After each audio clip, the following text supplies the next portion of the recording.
You're watching CTS, serving Toronto, London, and Ottawa.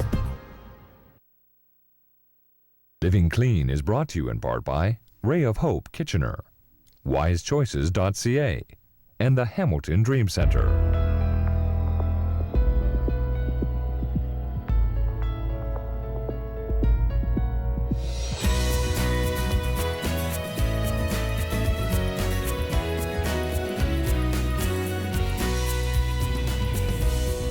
Hi everyone and welcome to Living Clean. I'm Glenn Allen.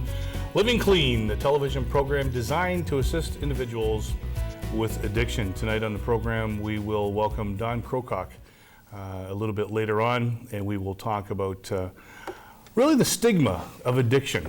And it's when we look at addiction, and one of the things that really keeps some people from seeking help and reaching out and asking for that help is the thought of what are other people going to think and how am I going to be treated. So we look at what can be done, what should be done to change this, as well as what can we do to make a difference. And with me, as he is each week, I almost got through all that. Each week is Gabe Macaluso. So I can say your last name, but I mess up a word like week. Hi, Glenn, how are you? Good. Gabe, a really good week for you. Being able to be out at Homewood in Guelph at the 15th Annual Spiritual Renewal. It was wonderful. There was over 1,000 people in recovery, and the range of abstinence was from 1 day to 34 years. It was just a wonderful feeling all around, and a lot of great testimonials given that night. And Dr. Graham Cunningham did just a superb job. And we all walked out of there with a great feeling of spirituality.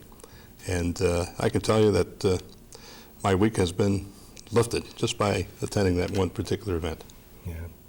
Those, when you talk about a countdown, I don't know, there's some viewers who might not know what that is, but when whether it's AA or NA or CA, or in this particular case, a treatment center, when you get involved in actually sitting in a room where they do a countdown, very few times there's a dry eye in the house because it's so emotional.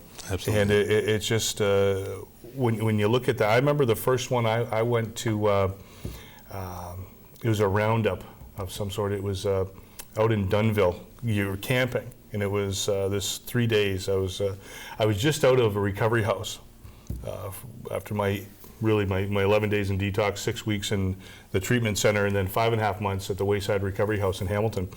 And the director, Doug Donaldson, I had actually left Wayside. I had just left, but he had gotten some tickets for me and a couple other guys who had just left to go with the rest of the house.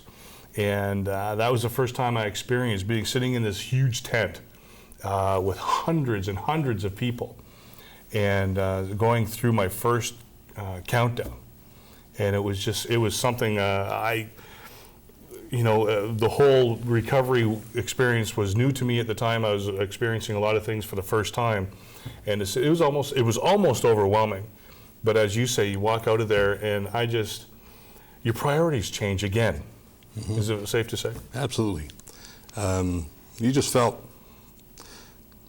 for a big time during that whole event, you felt that you were not alone. And it's amazing the number of people that were in attendance that came from every walk of life. There was executives, there were blue-collar workers, there were seniors, young people, and so on. It just, one thing about addiction, it does not discriminate. No, people do. That's what Dr. Peter Sacco was talking about last week. That's right. The addictions don't discriminate. People are the ones who discriminate. One of the, over the last number of weeks, Gabe, we've talked a lot about gambling. And today, on today's program, when we talked to Don Krokock, who is a certified employee assistance professional, he is the winner of the 2002 Courage to Come Back Award and a board member with Addictions Ontario. His background, alcohol and cocaine. So we will probably be more on talking about that tonight. But we really felt it was really imperative, though, tonight there's 20 questions that you want to pose to a person or persons out there who may whether you think that you have a gambling problem or not, you want to listen to these 20 questions because it's important. I'm also going to do 20 questions for alcohol.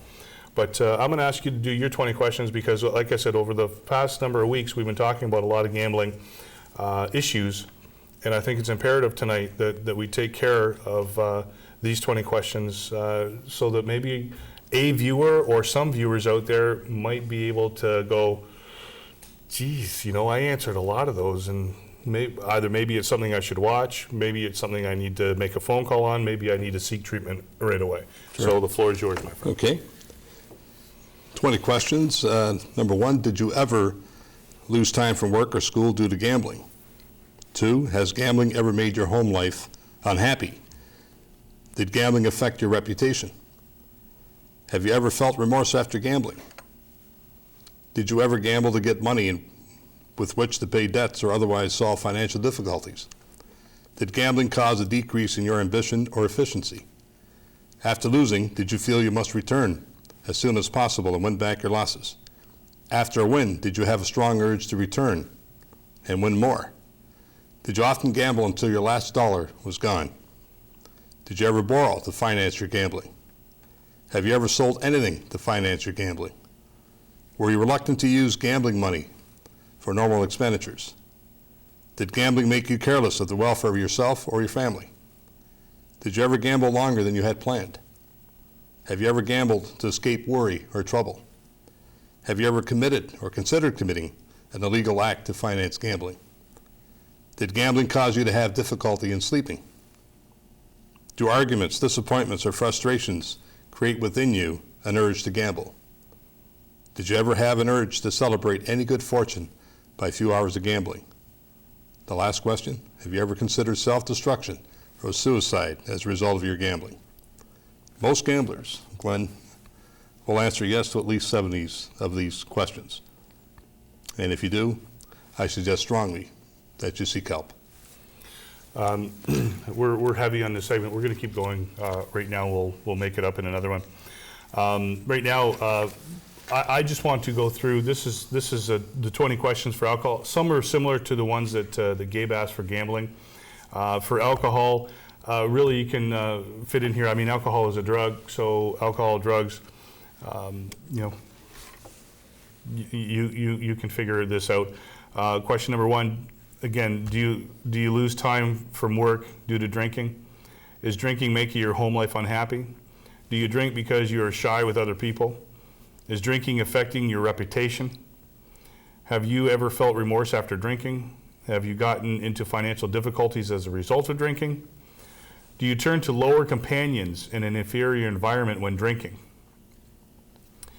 Does your drinking make you careless of your family's welfare? Has your ambition decreased since drinking? Do you crave a drink at a definite time daily? Do you want to drink the next morning? Does drinking cause you to have difficulty in sleeping? Has your efficiency decreased since drinking? Is drinking jeopardizing your job or business?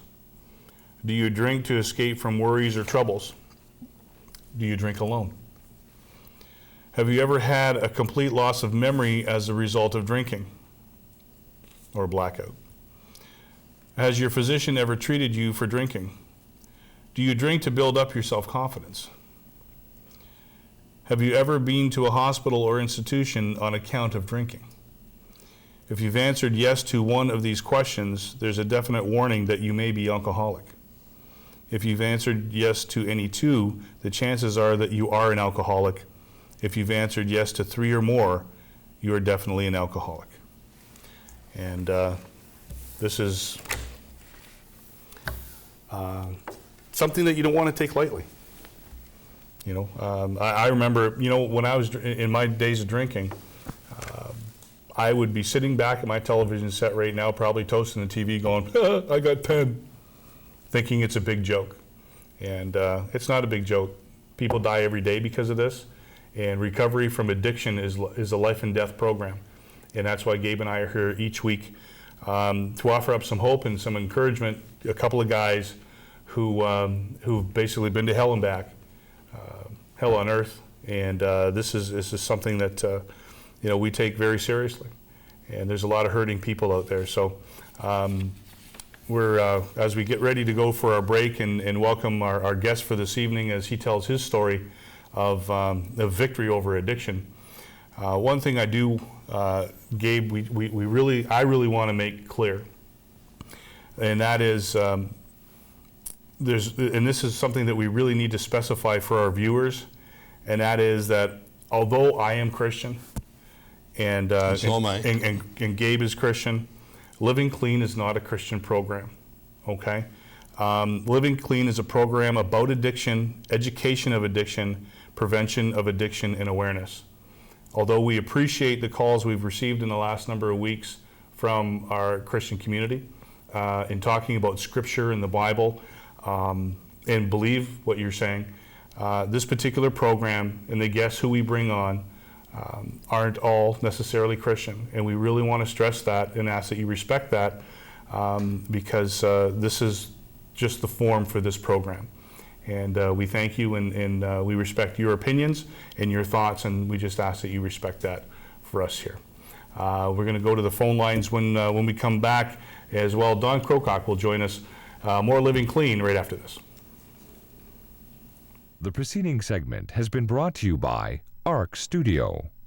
Since 1967, Ray of Hope in Kitchener has been serving troubled youth. They provide food, clothing, and a safe place for young people to serve their sentence. Ray of Hope helps to facilitate long-term change. They help people exit poverty, leave a life of crime, and lead healthy, productive lives. Please help others in their fight against the odds and help build a safer community.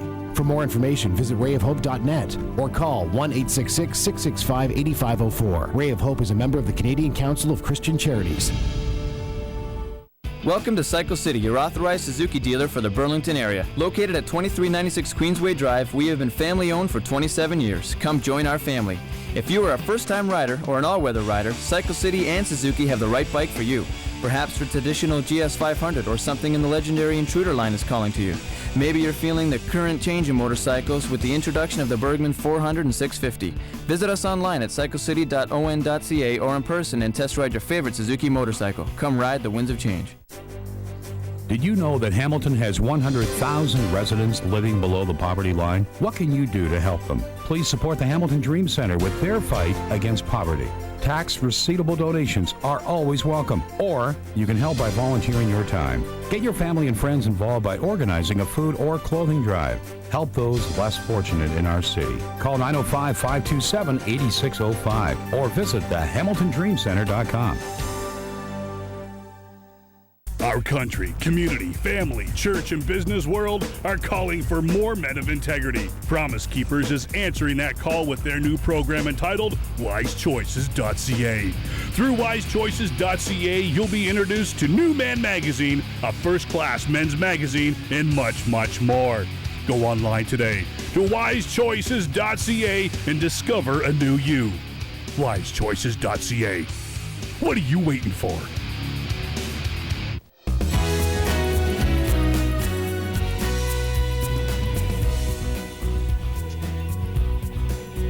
Hi everyone, and welcome back to Living Clean. Glenn Allen alongside Gabe Macaluso. And off the top of the program, I mentioned that we're going to be talking about the stigma of addiction. And there's a person that is joining us right now on Living Clean. And this is the burr in his saddle. And this is something that he's really going to sink his teeth into because he's that type of guy. He's a person that really cares about those in suffering with addiction and wants to make a difference, and that's what we're here to try and do. So we, at this time, welcome Don Krokock to the program. How you doing? Thanks, Phil. Thanks. Glad to be here. Appreciate you having me on. Don is a certified employee assistance professional, and we will get into more about what that is in a couple of minutes, as well as a 2002 Courage to Come Back Award, which is presented by the Centre for Addiction and Mental Health. And a board member with Addictions Ontario. We have so much to talk about. We'll probably need like 3 hours tonight, but unfortunately we only have the hour to work in. Before we get going, one thing that we should probably clear up for some people, again, who don't know what a countdown is. Maybe you'd like to handle that. Sure. The countdown we had way back in, I guess, Wednesday, was that of the 1,000 or so people, there were those that were in abstinence for 34 years, and right down to one day. So they called out. So they told everyone to stand, all those that are addicted or in recovery, and they just eliminated from, I believe, the year 1, 2, 3, all the way up to 34. Yeah, and they start out with the day. One day. One day. It's incredible. Yeah. And it's and that's where too, and we can get into this, but I mean that's one of the things that some people will say to me is, well, why do you keep needing to go to meetings? Well, if people took that approach when I needed to start going to meetings, no one would have been there. You know, you have to be. I get a lot out of it. It's not necessarily what you know. There's times when obviously my experience, strength, and hope could help somebody. But I hear words of wisdom when I go to meetings, and as I said, I've been involved in those countdowns, and they're very, very emotional.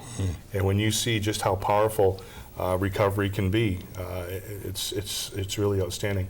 Just a reminder, we will be getting to the phones in just a couple of minutes. First of all, I just want to start off. You're born and raised in St. Catharines. Yep. St. Kitts. St. Catharines boy. Yeah. And I came in and went a couple of times throughout the years, but I'm St. Catharines born and bred, and I choose to live there now. It's it's home, it's comfort, and it's my community. And I think that some of the things that I do now today are geared towards trying to see what I can do to help certain segments, at least, of that community, because I care about it. You know, St. Catharines is home, and Niagara. I tend to look at St. Catharines more in a little bit wider perspective now, and think of it as Niagara. Because being involved in the addictions treatment continuum in any sense down in that area, you have to think really in terms of Niagara, because it is any services that are available really are available throughout the region, as opposed to just in one city or something. We're not as big as, say, Toronto, for example. Yeah. Now, when you and I first spoke, we had some similarities right off the hop. I'm in recovery for alcohol and cocaine. Likewise. Ditto.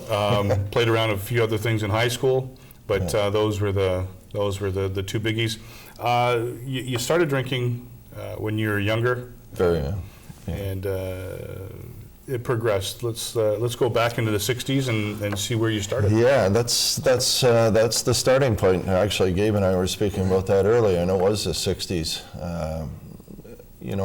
Alcohol was the introduction, I guess, to that whole way of life for me.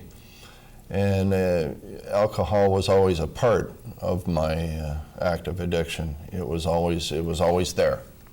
I never discarded it. I never turned my back on it.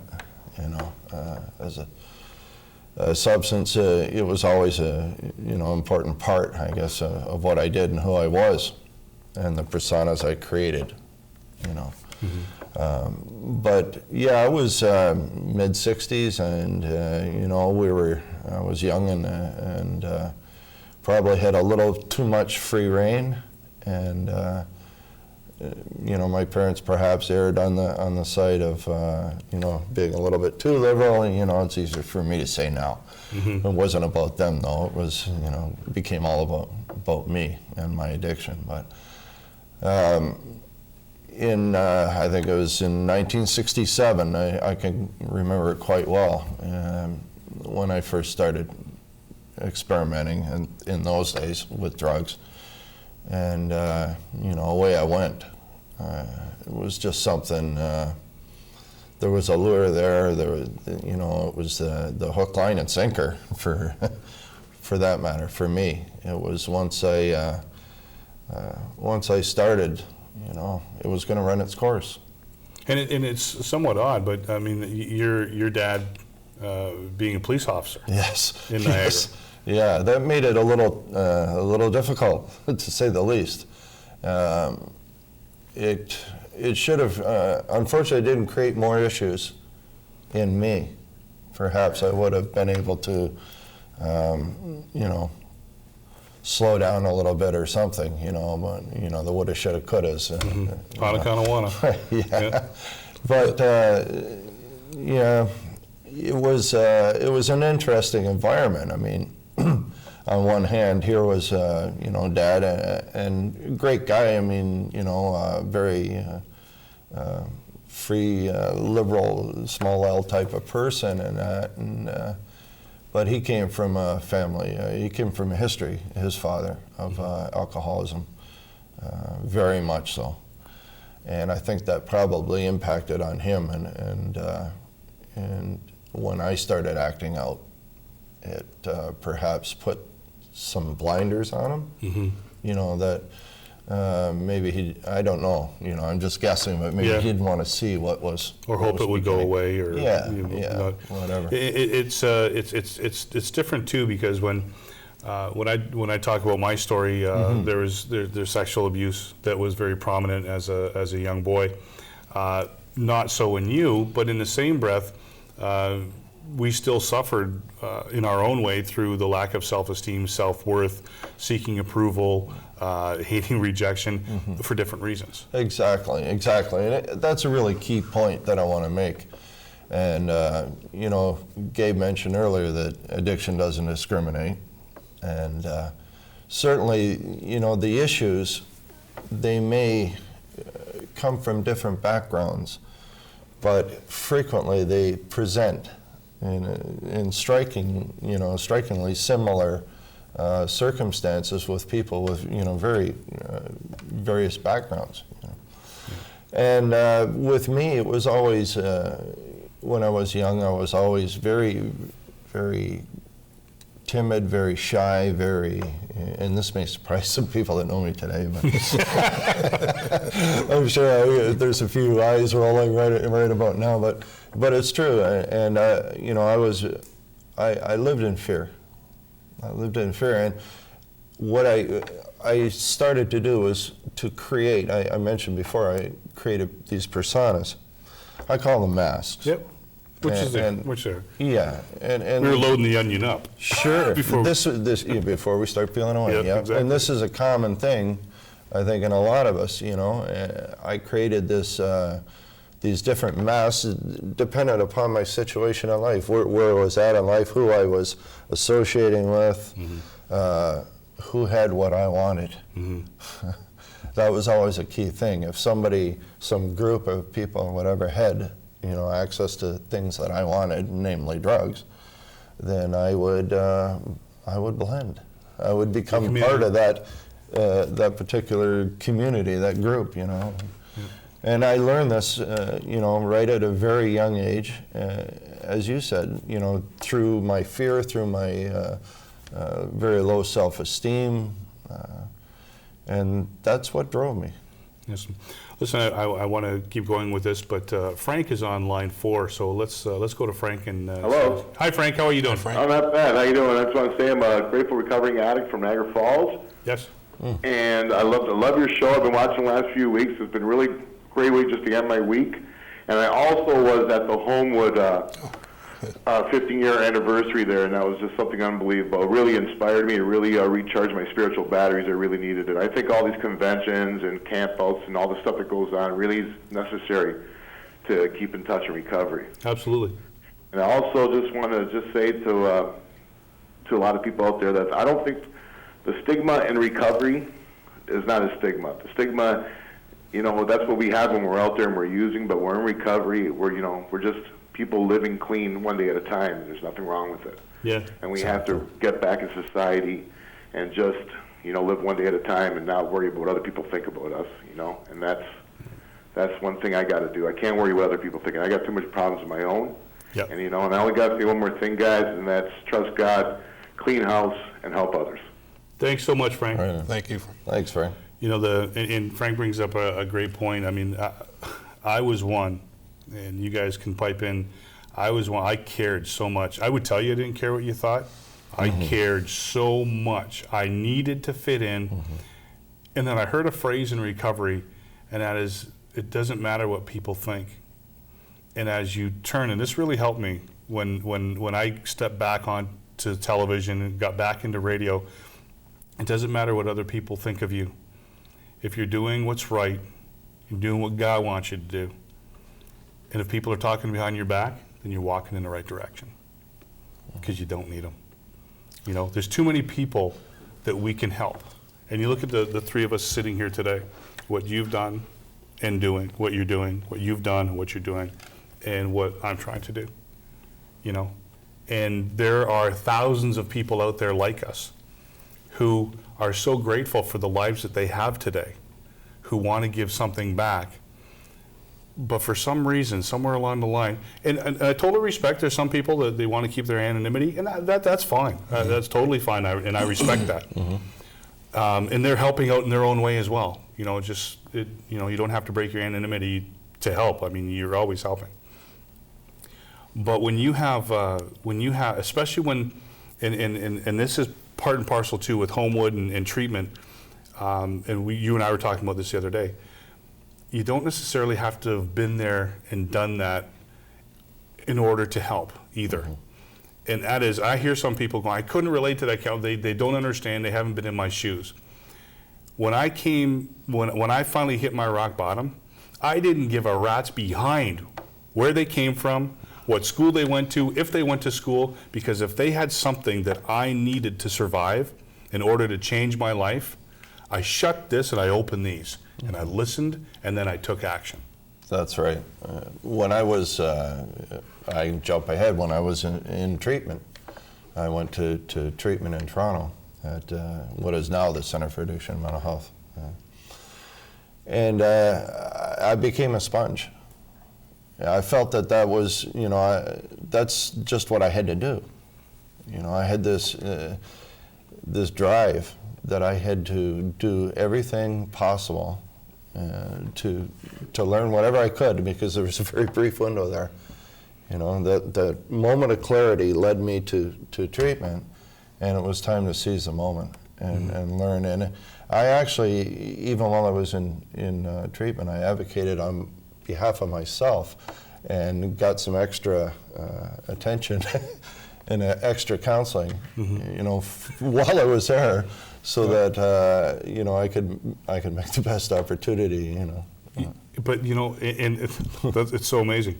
I did the same thing. I was in a prime group. Now, you know, a prime group, I mean, you usually have 5 or 6 or more people so that you can run a group. Where I went, this one particular place, my first week they had me in with one guy, and he had multiple personalities. Now, I'm not making fun of him, but it's not what I needed. You know, I mean, the counselor had to spend a lot of time with him.